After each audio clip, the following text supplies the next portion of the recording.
오늘은 2025년의 마지막 주일입니다. 한 해 동안 주의 나라를 위해 수고하고 애쓴 우리 로고스 가족들을 위해 어떻게 위로하고 소망을 품게 할 수 있을까 고민하다 오늘 이 말씀을 준비하게 되었습니다. 말씀을 통해 하나님의 위로와 격려가 여러분 마음에 깊이 임하기를 소망하고 축복합니다. 사람에게 있어서 가장 큰 두려움은 무엇일까요? 아마도 각자가 느끼는 두려움은 다를 것입니다. 아이들은 어떤 것이 두려울까요? 어린아이들은 보통 캄캄한 밤에 혼자 있는 것을 두려워합니다. 또 갓난아기들은 어떻습니까? 아기도 두려운 게 있죠. 그것은 바로 엄마 품이 안 느껴지는 것입니다.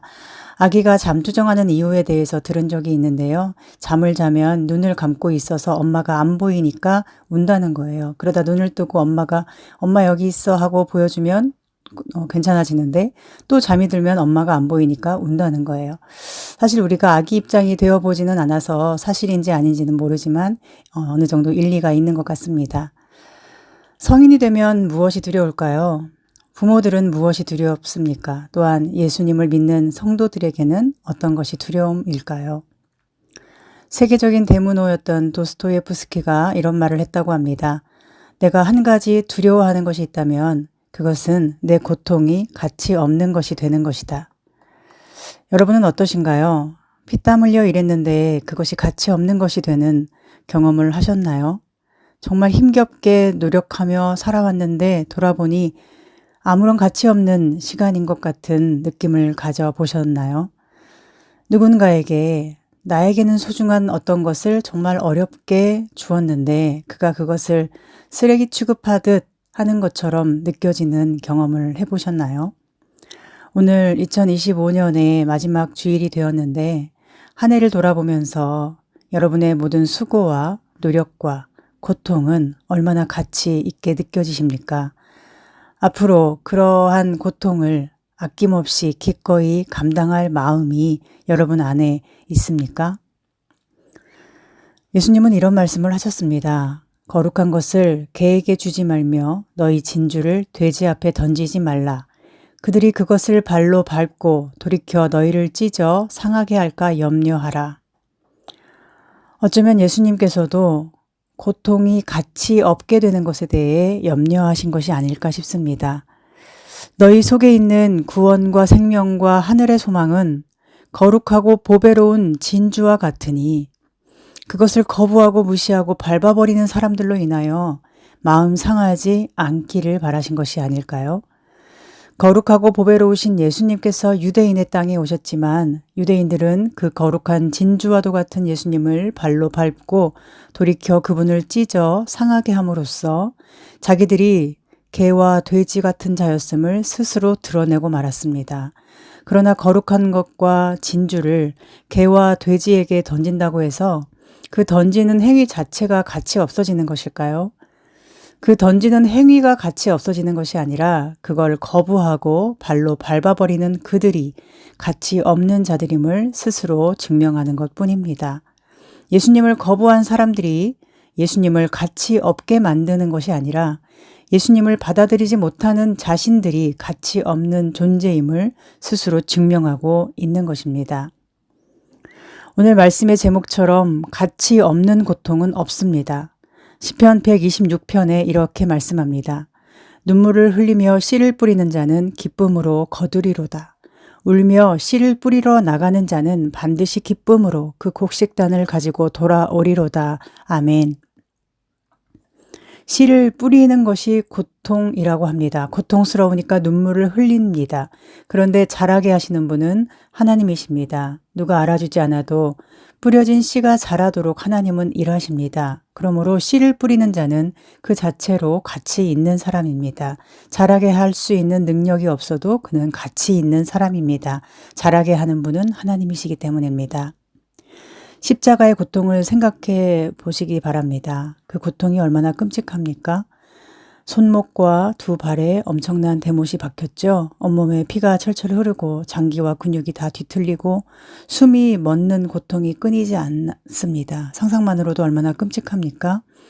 수술하고 회복되는 것만 해도 얼마나 아픈데 예수님은 마취도 없이 몸이 찢어지는 고통을 감당하셨습니다. 그런데 그때 유대인들이 예수님의 그 고통을 알아주었습니까? 왜 그분이 그렇게 엄청난 대가를 치르셔야 하는지 그때 사람들이 알고 있었습니까? 대부분은 몰랐고 대부분은 그분을 거부했습니다. 그분을 따라다녔던 믿음이 있는 여인들조차 그리고 제자들조차 예수님이 왜 그렇게 고통받는지 몰랐고 그저 불쌍하게만 안타깝게만 여겼고 예수님의 그 고통은 가치 없는 것으로 여겼을 것입니다. 늘 함께하던 제자들조차 예수님의 고통을 의미 있다고 여기지 못했습니다. 그래서 베드로는 절대로 십자가를 지시면 안 된다고 했습니다.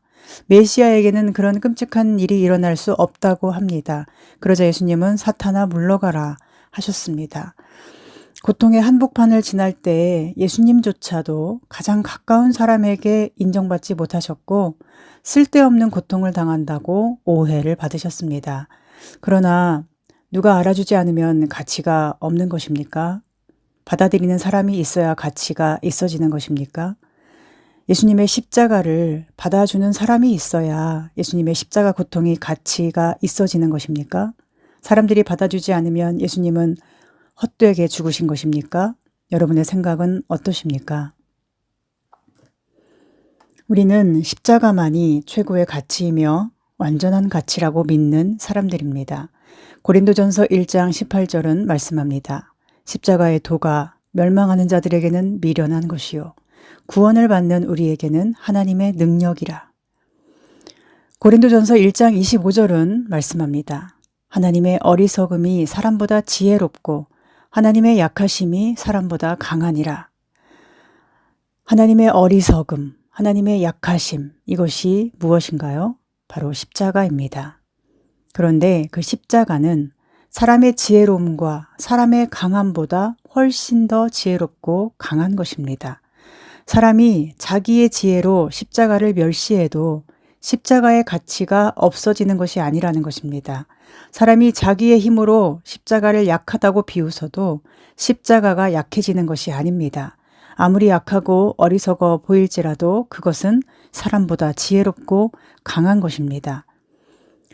우리에게는 저마다의 고통이 있습니다. 부모로서의 고통이 있고 직장인으로서의 고통이 있고 자녀로서의 고통이 있고 또 세상을 살아가는 것 자체가 고통스러운 순간의 연속이지요. 어쩌면 사람은 이 커다랗고 캄캄한 세계의 한복판에 홀로 태어났기 때문에 살아간다는 것 자체가 고통일 수 있습니다. 그래서 사람을 내던져진 존재라고 하지 않습니까? 아기가 태어날 때 얼마나 고통스럽겠습니까? 편안하게 엄마 뱃속에 있다가 중력이 통제하는 세상에 나와 자기 힘으로 살아야 하니 얼마나 그 자체가 고통입니까?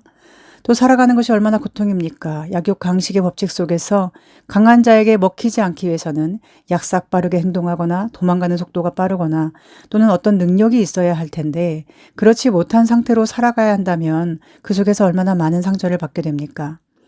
만약 최소한의 안전장치인 부모와 가정이 제대로 되어 있지 못한 사람이라면 그 사람의 고통은 태어날 때부터 감당하기 어려운 무거운 짐이 될 것입니다.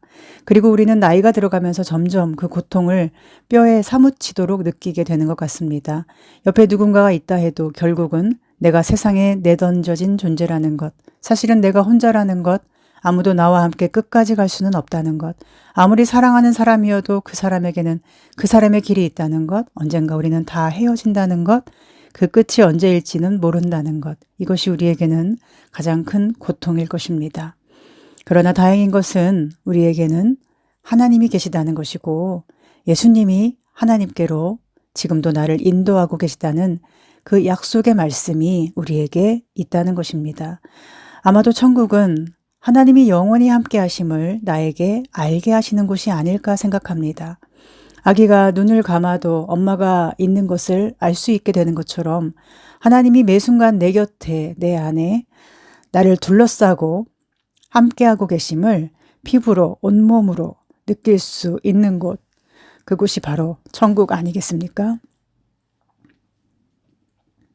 그러나 반대로 지옥은 어떨까요? 하나님이 안 계신 곳. 하나님을 손으로 아무리 더듬어 찾아다녀도 끝내 찾아낼 수 없는 곳이 아닐까요? 지옥 불이 두려운 게 아니라 끔찍한 뱀들이 목을 둘러감고 있어서 두려운 게 아니라 그곳에 하나님 없이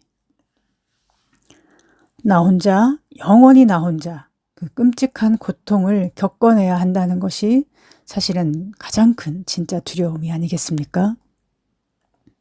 그래서 어쩌면 우리가 말하는 현실의 고통이라고 하는 것은 이러한 영원한 지옥의 고통의 아주 작은 부분을 겨우 맛만 보는 정도가 아닐까 싶습니다.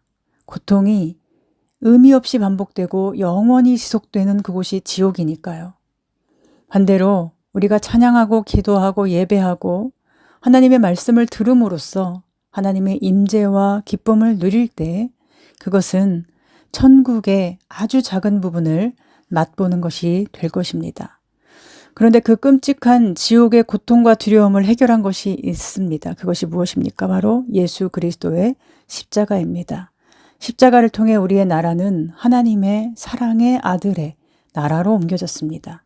그렇다면 현재 우리가 살아가면서 겪어야 하는 모든 고통은 어떻게 된 것입니까? 부모로서의 고통, 직장인으로서의 고통, 세상에 홀로 내던져진 자의 고통, 스스로 자기 가치를 증명하지 못하면 살 수 없게 된 자의 고통, 이 모든 삶의 짐으로 인한 고통들은 사실은 십자가 안에서 이미 다 해결된 것들입니다. 우리를 지배하려던 궁극의 고통이 예수 그리스도 안에서 이미 우리에게서 떠나갔기 때문입니다. 그래서 십자가 안에서 우리는 매우 가치 있는 존재가 되었습니다. 십자가 안에서 우리는 모두 영원한 안식과 기쁨과 평강을 보장받은 사람들입니다. 이 땅에서 잠시 삶의 짐을 지고 고통받게 되지만 그 고통이 영원히 끝나지 않는 고통이 아님을 기억해야 합니다. 이것은 매우 중요한 믿음입니다. 이런 믿음이 없는 사람은 여전히 십자가의 그리스도를 저주하며 손가락질할 수밖에 없습니다. 현재의 고통에서 나를 구원해야만 그리스도라고 끝까지 억지를 부리며 예수님의 십자가를 받아들이지 못하는 것입니다. 그러나 믿음이 있는 사람은 이것을 받아들이고 하나님의 나라를 기다립니다.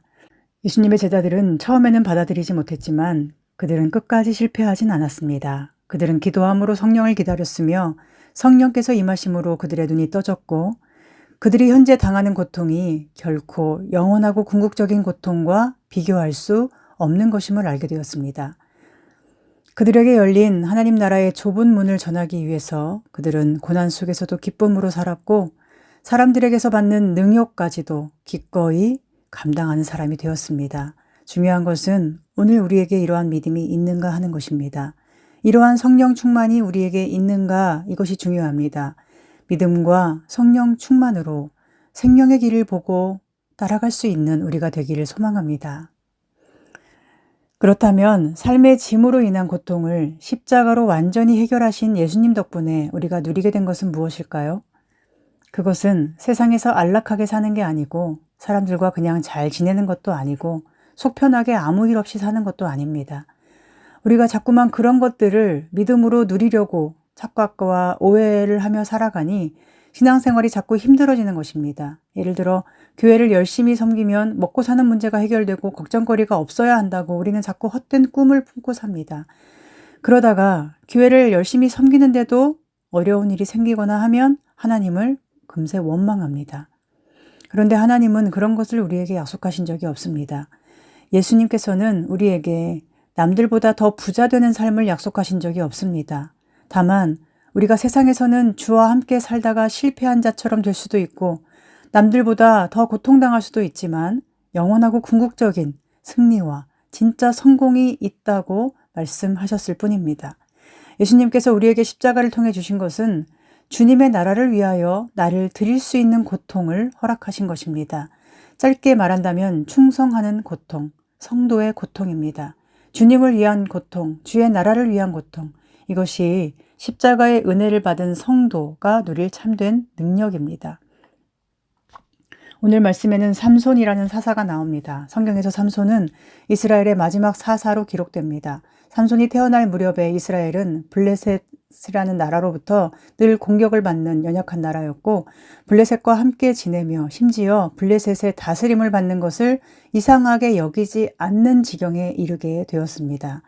오늘날 하나님의 사람들이라고 하는 사람들이 세상을 변혁시키고 감동시키기는커녕 세상에서 잘 보이려고 하고 세상에서 부끄럼 당하지 않으려고 하고 세상의 돈과 힘의 권세 앞에 작아지고 무너져 내리는 것과 같은 모습이라고 할 수 있습니다.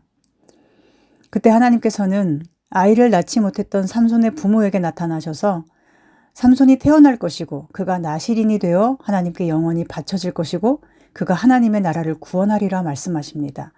그 말씀대로 태어난 삼손은 하나님의 영이 임하는 자가 되어 누구보다 힘이 세고 능력이 많았습니다. 사사기에 보면 그가 얼마나 영웅적인지가 기록되어 있습니다. 사자와 싸워서도 이겨서 죽이고 나귀 턱뼈로 1000명이나 죽이고 밧줄로 묶어놓아도 그 결박을 풀고 싸워서 모든 위기를 모면하며 누구도 대적할 수 없는 힘을 자랑합니다. 그런데 겉으로 힘은 센지 몰라도 영웅인지 몰라도 그는 나실인 서원에 자꾸 위배되는 행동을 하죠. 그가 얼마나 연약한 사람인지 포도주와 독주를 마시면 안 된다고 하셨는데도 그는 술을 가까이 합니다. 시체를 가까이 하면 안 되는데 사자의 시체에서 꿀을 먹기도 하고 또한 너무 많은 사람들을 죽이죠. 즉 시체를 저절로 가까이 하는 것입니다. 또한 이방인과 가까이 하면 안 되는데 그는 블레셋의 여자들을 좋아하고 그 여자들 때문에 자꾸 곤경에 처합니다. 처음에는 딥나의 한 여인과 결혼을 하고 그 여자로 인해 위기에 빠집니다. 또 다음에는 어떤 블레셋 기생을 좋아하고 그 여자 때문에 또 위기에 처합니다. 다음에는 유명한 들릴라라는 여자한테 빠져서 결국은 자기 머리에는 삭도를 대면 안 된다는 1급 비밀을 누설하고 말지요. 그리고 결국 방에 숨어 있었던 블레셋 사람들에게 잡혀서 이제는 머리를 다 밀어버렸기 때문에 힘이 다 빠져버린 채로 짐승처럼 끌려가서 이방인의 신전에서 조롱당하는 처지가 되고 말았습니다. 연말을 보내며 이 삼손의 말씀이 생각났습니다. 어쩌면 우리는 삼손과 비슷합니다. 어릴 때 하나님의 은혜로 우리는 이 땅에 태어났습니다. 매우 소중한 아기로 특별한 계획과 목적을 가지고 하나님께서 이 땅에 우리를 보내셨습니다. 이 세상을 하나님의 나라로 다시 거룩한 땅으로 만들어 가라는 구원 계획을 가지고 우리가 아직 하나님을 알기도 전에 하나님은 우리를 미리 아시고 우리를 선택하여 지명하여 보내신 것입니다. 그래서 오늘 우리가 다 이 예배의 자리에 있는 것입니다.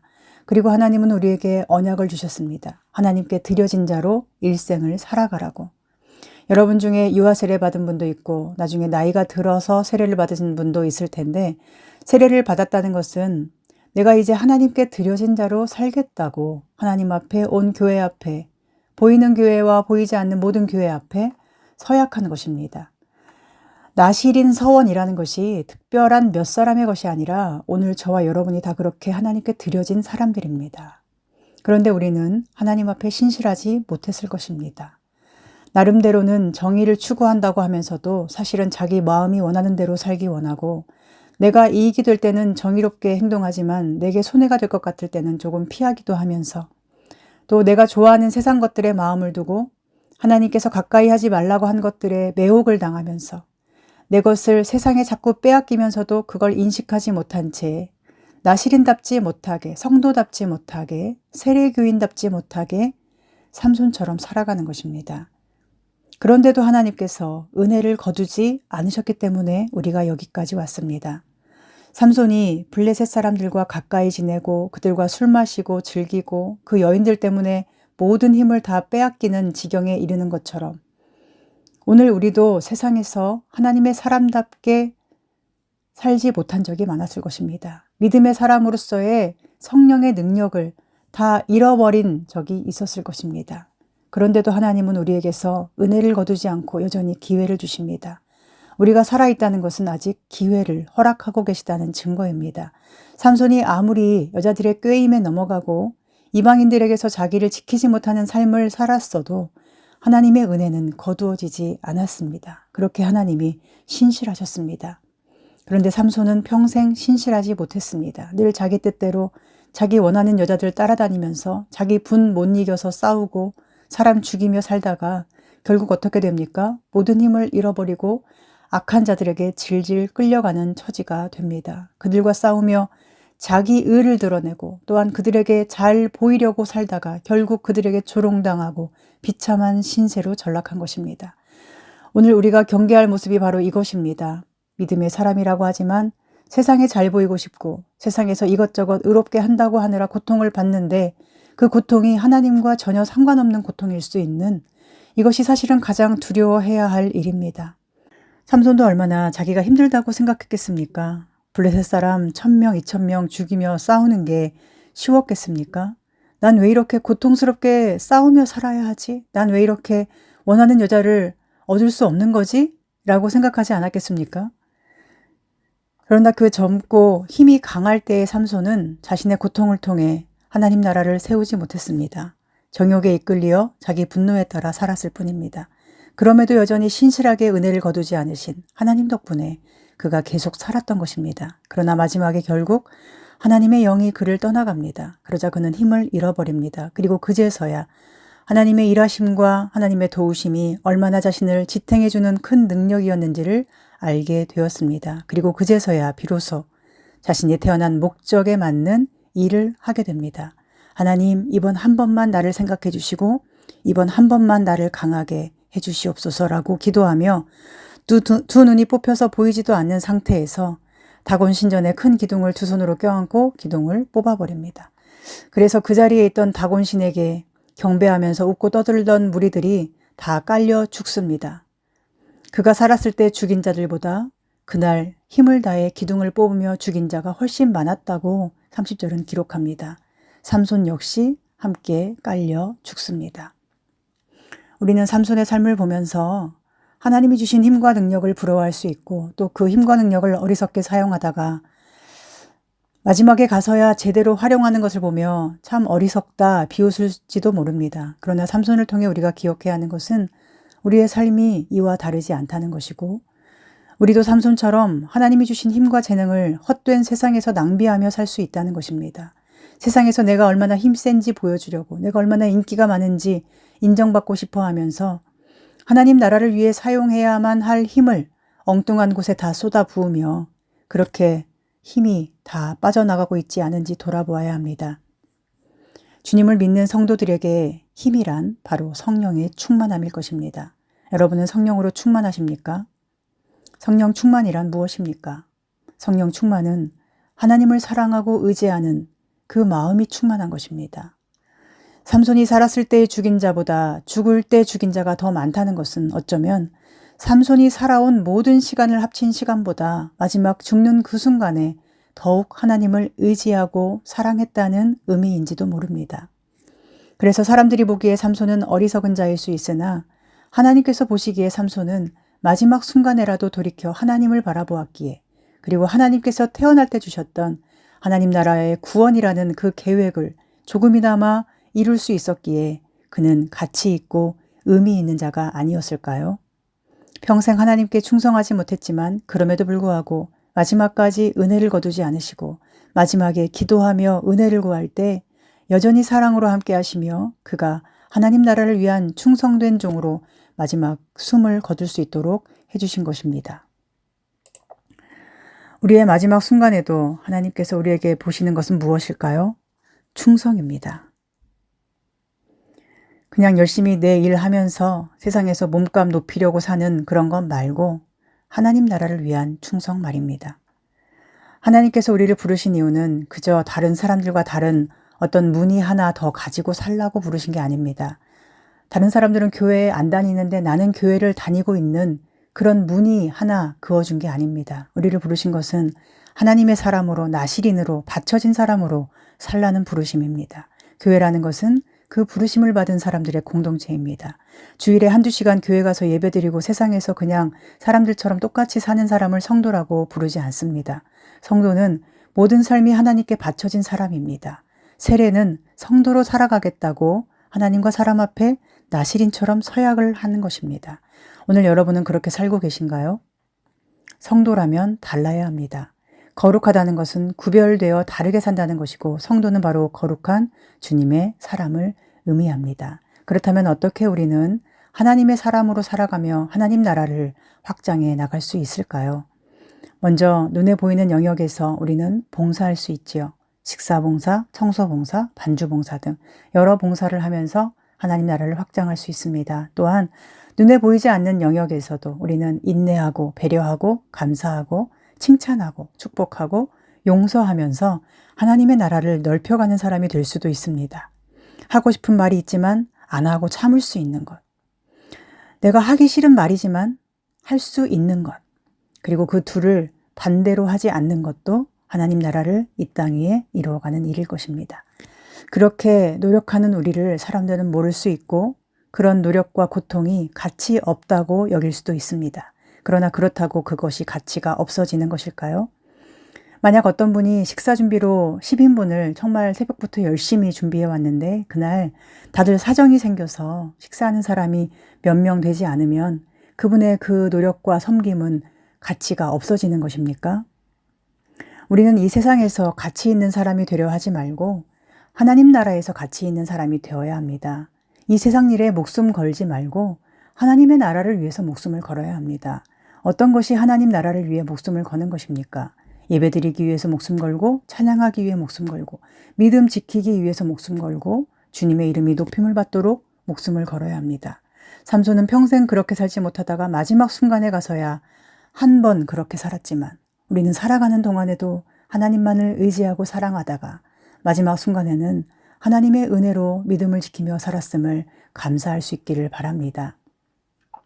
한 해가 저물어 가고 있습니다. 그리고 또 한 해가 우리에게 주어질 것입니다. 삼손이 20년 동안 사사로 지내면서 한 일보다 마지막 하루에 한 일이 더 컸음을 우리는 31절에서 볼 수 있는데 우리가 지금까지 집사로 성도로 목사로 지내온 시간보다 앞으로 하나님 앞에 하나님 나라를 세우기 위한 시간들이 더 길고 값진 시간일 수 있기를 바랍니다. 그동안의 한 일이 헛되고 부족했더라도 이제부터 정말 의미 있고 가치 있는 하나님의 일을 위해 자신을 드리는 우리가 되기를 바랍니다. 우리는 이미 하나님께 바쳐진 성도이고 세례받은 자들이며 이 세상에 대하여는 죽었고 하나님께 대하여 살았으며 세상에 대하여는 십자가에 못 박혔고 하나님께 대하여 다시 새롭게 태어난 자들임을 늘 기억하셔서 새롭게 주어진 날들을 낭비하지 않았으면 좋겠습니다. 그리고 지금까지 말씀의 빛 로고스 교회를 주님의 몸된 교회로 세우기 위해서 헌신한 여러분의 노력과 고통이 결코 헛되지 않으며 하나님께서 가치 있게 여기심을 기억하는 우리가 되기를 소망합니다. 가치 없는 고통은 없습니다. 정말로 가치 있는 일에 헌신하는 아름다운 고통이 우리를 하나님 앞에 빛나게 세울 것입니다. 참된 고통을 통해 하나님의 영원한 복을 누릴 수 있기를 간절히 소망하고 축복합니다. 기도하겠습니다. 하나님, 우리는 주님을 사랑한다고 하면서도 세상에서 가치 있는 사람이 되기 위해 삼손처럼 어리석은 모습으로 살아왔습니다. 이제 주님의 성령의 도우심으로 하나님 나라에서 가치 있는 사람 되기를 원합니다. 주님을 위해 고통당하는 것이 가장 복되다는 것을 깨달아 아는 믿음 주시어서 한 해가 저물어가는 이 순간에 우리의 인생이 가치 있었고 아름다웠으며 앞으로도 주님 앞에 존귀한 삶이 될 것을 기억하게 하여 주옵소서. 예수님의 이름으로 기도합니다. 아멘.